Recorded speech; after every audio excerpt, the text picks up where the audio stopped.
رسول اللہ صلی اللہ علیہ وسلم نے یہ بھی فرمایا کہ بے شک منافقوں پر سب سے زیادہ بھاری نماز عشاء اور فجر کی نماز ہے. دونوں آرام کے وقت ہیں اور نیند کے وقت ہیں، اس لیے ایسے اوقات میں ان کو نماز پڑھنا اور مشکل لگتا ہے. سعید بن مسیب کہتے ہیں کہ وہ لوگ حی علی الصلاۃ حی علی الفلاح کے الفاظ سنتے ہیں، تندرست اور صحیح سالم ہونے کے باوجود نماز پڑھنے نہیں جاتے. استغفر اللہ، یعنی آذان کی آواز آتی ہے، اس کے باوجود بھی وہ اس سے غفلت برتتے ہیں. ایک معنی بھی کیا گیا ہے کہ یہ عمدگی سے نماز نہیں پڑھتے. ابو ہریرہ رضی اللہ عنہ کہتے ہیں کہ ایک دن آپ صلی اللہ علیہ وسلم نے ہمیں نماز پڑھائی، پھر مڑے اور فرمایا، اے فلاں، تم نے اپنی نماز اچھی طرح کیوں نہیں ادا کی؟ کیا نمازی کو دکھائی نہیں دیتا جب وہ نماز پڑھتا ہے کہ اس نے کس طرح نماز ادا کی؟ حالانکہ وہ اپنے ہی لیے نماز ادا کرتا ہے، تو پھر چاہیے کہ اچھے سے اچھے طریقے سے ادا کرے. اسی طرح ایک معنی یہ بھی ہے کہ جلدی جلدی نماز پڑھنا، بس سر سے اتارنے کی کوشش کرنا.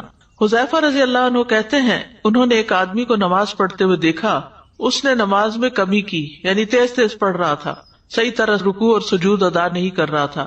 حذیفہ نے اس سے کہا، تم کتنے عرصے سے ایسی نماز ادا کر رہے ہو؟ اس نے کہا 40 سال سے. تو انہوں نے کہا کہ تم نے 40 سال سے کوئی نماز نہیں پڑھی.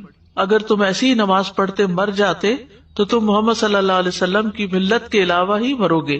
پھر کہا، بے شک ایک آدمی ہلکی نماز پڑھنے کے باوجود اسے مکمل اور اچھے طریقے سے ادا کر سکتا ہے.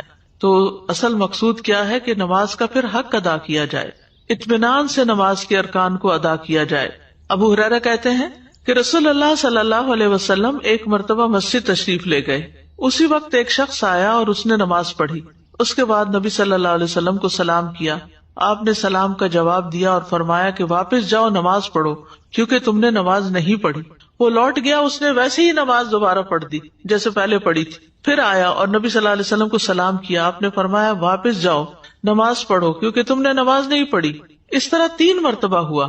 پھر اس نے کہا، اس ذات کی قسم جس نے آپ کو حق کے ساتھ بھیجا ہے، میں اس سے بہتر نماز ادا نہیں کر سکتا، لہٰذا آپ مجھے سکھا دیجیے.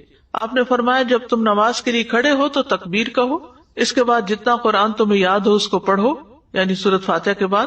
پھر رکوع کرو یہاں تک کہ اطمینان سے رکوع کرو. پھر سر اٹھاؤ یہاں تک کہ سیدھے کھڑے ہو جاؤ. پھر سجدہ کرو یہاں تک کہ اطمینان سے سجدہ کرو. پھر سر اٹھاؤ یہاں تک کہ اطمینان سے بیٹھ جاؤ، اور اپنی پوری نماز میں اسی طرح کرو. یعنی ہر رکن اس طرح ادا کرنا چاہیے کہ اس کے بعد انسان اپنی جگہ پر ٹھہر جائے سکون سے، اور پھر دوبارہ اگلا رکن ادا کرے. پھر اسی طرح رکوع اور سجود میں اگر کمر سیدھی نہ کی جائے اور بس تھوڑا سا جھکا کے سر اٹھا لیا جائے تو آپ نے فرمایا وہ نماز کافی نہ ہوگی جس میں آدمی اپنی پشت کو رکوع اور سجود میں سیدھا نہ رکھے.